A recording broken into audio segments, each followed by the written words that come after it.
командване не е допускало възможността войските да преминат Балкана в тежките условия на зимата. Сняг и преспи до 2 метра и половина и жесток студ. Такова е било и мнението на западните военни специалисти, консултанти на турската армия. Западният отряд под командването на генерал Турко наброява 72 000 души и 423 оръдия. Той получил задача да нанесе главен удар през Арабатонашкия проход и да продължи по долината на Марица до Моден. Турците охранявали прохода с 35 000 армия под командването на Шекир Паша.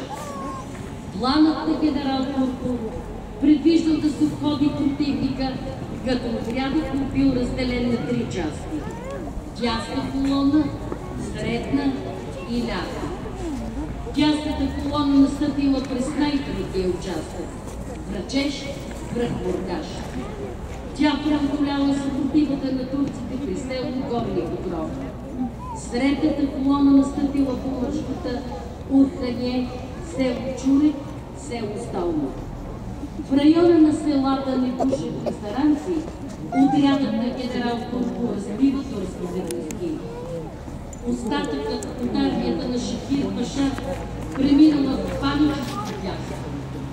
20 000 души генерал Турко се насочил към София.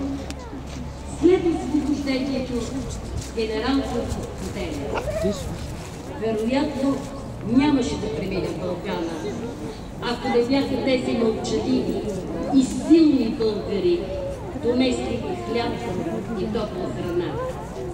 Накараха ги да махнем конете, за да съпрегнат ловете към оръдията и така тръгнаха първи да прокарват партина през преспите и чудовищния студ. Още на 3 януари 1878 година войсковата колона, командвана от генерал-лейтенант Беляминов, превземе софийските села Бобраково и Беремирово. Част от конните отряди навлизат в Орландовци. Кавказската казачна бригада настъпва бързо по направлението Дървеница-Боян. Изправени пред реална заплаха от обкръжаване, турските части започват бързо изтегляне в направлението Перник-град. По шосето били изоставени 6000 ранени и болни. По това време става известен план на турското командване за подпалване и унищожаване на София, който бил посветен с намесата на чуждестранните консули на Италия и Франция Вито Позитано и Леатър Легер. Първите разпочасти, които влизат в София, са Кавказската казачка бригада и Косарския полк. Съвзети са големи военни славове с приписи и удоволствие. Катедралният храм бил отслужен благодарствен молебен в присъствието на генерал-лейтенант Йосиф Бурко и генерал-майор Отон Драу. След битката при София, Урханийската османска армия с команда Шекир Паша престанала да съществува като военна сила. На Турската империя били нанесени непоправими човешки и материални загуби. Направлението София, Пловдив, Одрин било открито за настъпление. По това време нашите героични опълченци са на връхшивка и защитават героично прохода. Те показват чудеса от храброст и саможертва.